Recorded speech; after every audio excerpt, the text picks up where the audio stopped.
When you think of the word wealthy, it means a variety of things to different people. For one person, it could be having a very expensive house, a brand new car, and being able to travel around the world. For another individual, it might be having the financial security to actually send their children to school and pay their bills on time will make them wealthy. Today's video, we're going to be breaking this down, guys, ways that you can be wealthy and how to really understand what wealth means and what it can mean to you. Has to be a clear definition so you know when you are wealthy. Number one, understanding your net worth. This is a very important aspect, guys. When you look at the assets and you look at the debts that you have on both sides, assets minus debts give you your net worth. Now, this could include savings accounts, 401k plans, investments, what the value of your home is, your car. This is where, Dave Ramsey comes up with the modern day millionaire, is because a lot of the assets have climbed to a point where when you minus out your debts, you can still hit $1 million. Now, some of those numbers can be kind of messed with depending on where you're at. And also with the debts, you look at student loans, you look at credit card bills, you look at mortgages,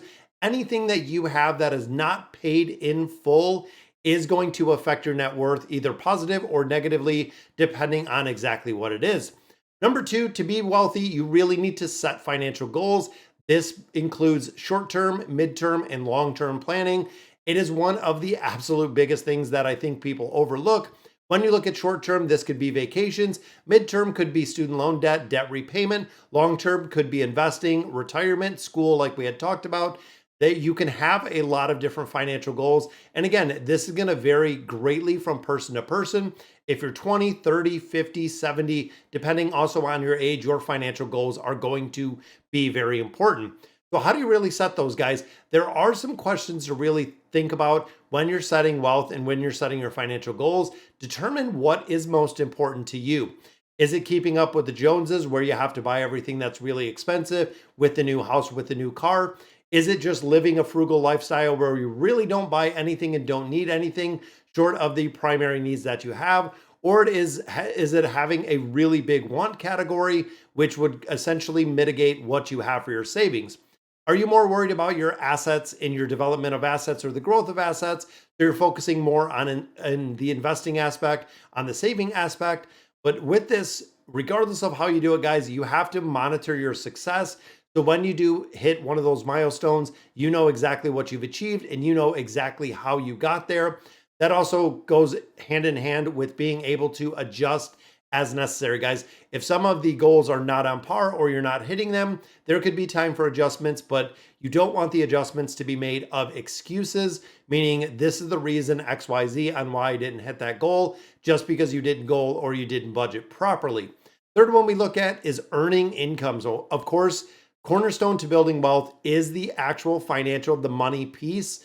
Now, when we break this down, we do the 50-30-20 rule. When you look at your needs, your wants, and then of course your savings, debt repayment, and your investing part, this is where you really have three forms of income. Number one is your active income. Now, this is the income that you get from a job. This is what you get from your part-time gig.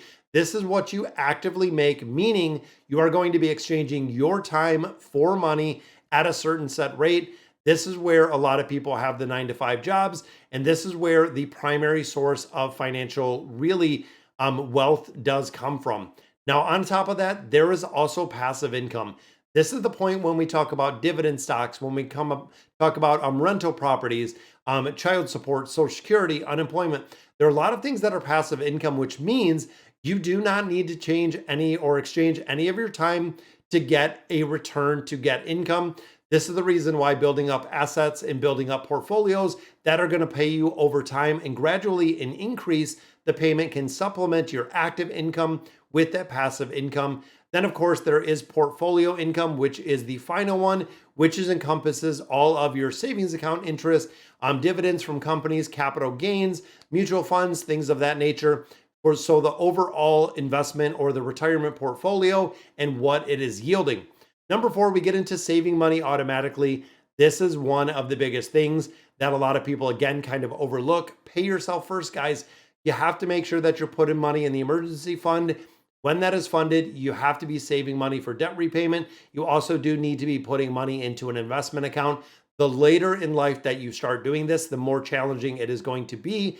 Not only that, is the more money that you're going to have to put into it in a much shorter time frame. because you're not going to be able to get as much compounding interest.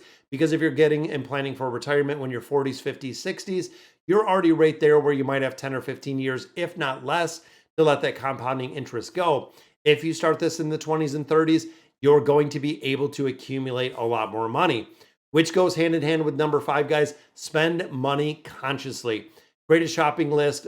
When you make big purchases, make sure you spend a day or two to really ensure doing your research that you're making the best purchase, you're getting it for the best price, and also make a budget. We always talk about this before, guys, making a budget for a big purchase. So if you want to buy a car, how much car can you actually afford? Is it going to be you're in the market for a $30,000 car to keep your payment within a certain threshold? Or are you going for a $70,000 car to have a really big and high payment with interest on there? Consider delaying these purchases. Make sure, what do you really need, guys? A lot of people trade a perfectly working car that's 2 or 3 years old to upgrade to another car, to upgrade to a higher expense. And this cycle continues with everything. The constant need to upgrade everything in our life is the reason why a majority of people do not build wealth and they do remain poor, is because when you have a car, it is one of the biggest depreciating items, assets that you're ever going to have in your life. Meaning that when you drive it off the lot, it loses in depreciation. Every year you have it, it loses more in depreciation. More miles you put on there, loses in depreciation, to the point where you just have to go ahead and get another car. But again, fundamentally making sure, is the car working? Is the car running? Or is it in disrepair where you need to get a new vehicle? Number 6, paying off high interest debt. Where you knew we were going to talk about this, guys. When it comes to the debt avalanche, when it comes to the snowball, when it comes to debt consolidation, you have to have a method, and you have to have really a driving force behind paying off this debt and eliminating this debt, and also making sure that you do not accumulate new debt. Now, the debt avalanche method is, of course, you go from the highest rate first. So if you have a card at 28%, and that is the highest interest rate that you're going to pay, that's the one you want to focus on. Every single dollar is going to have the greatest impact when you do the debt avalanche method. Now, the opposite of that is the debt snowball, or on a similar note, the debt snowball actually looks at the balances. So if I have a balance of a card of $100 and I have a balance of a card of $1,000, the $100 is the first one I'm going to focus every penny onto, making sure that I'm paying it off and eliminating that, and then rolling it like a giant snowball right down the line into the more expensive debts.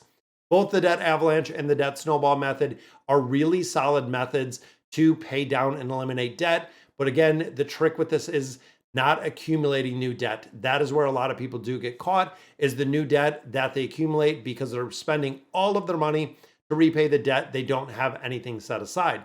Now, to really escalate this, or to make it go faster, debt consolidations, balance transfers, and of course, nonprofit credit counselors. There's a lot of people like myself that are certified financial counselors that do offer our services for free. One of the big reasons starting YouTube, guys, and if you like the content that I like, go ahead and click that subscribe button. But being able to help individuals with the knowledge that I have, went to school, have a bachelor's, have a master's degree, also do have accreditations through our credit union to help with that credit counseling. Really fundamentally sitting down with someone, coming up with a plan. Not only that, is we can hold you accountable, which is a big part what a lot of people are missing. Number 7, building the emergency fund. This is the one with unexpected or unplanned expenses or circumstances. Big car repair bill. You get laid out from your job. This is where the emergency fund comes in, and you have to really justify what a true emergency is. A lot of people will think that if they did not budget correctly, they can go ahead and use that emergency fund. That is not what it is for, guys. It is for a tried and true emergency. Number 8, investing in your savings. This is the retirement accounts. This is the brokerage accounts. In my opinion, guys, and this is my personal opinion, when it comes to the emergency fund, for a majority of us, we'll park it into a savings account. You have to get a decent return. You have to make sure your savings accounts are at least beating out inflation. There's a savings accounts that are at 5% for some of the high yield savings accounts. Make sure your emergency fund is parked in those and not parked in IRAs, Roths, 401ks, stocks, bonds, things of that nature for that emergency fund.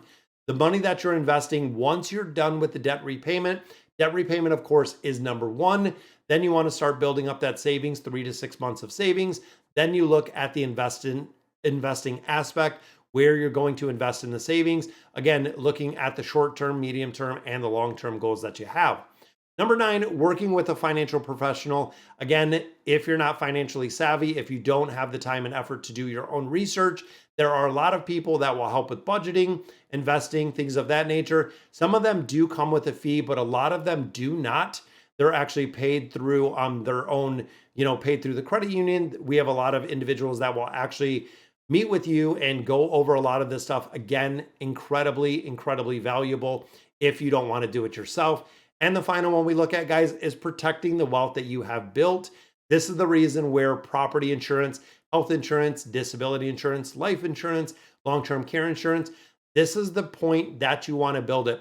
Now, a lot of people don't think they need any of those products. However, when something happens, this is where you're going to plan for it. And it is very common, again, that people do not feel that they need insurance.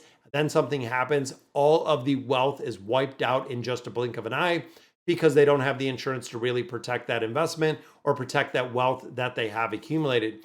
Big, big reason to get it, guys. So I hope it really solidifies and helps you determine what exactly wealth is.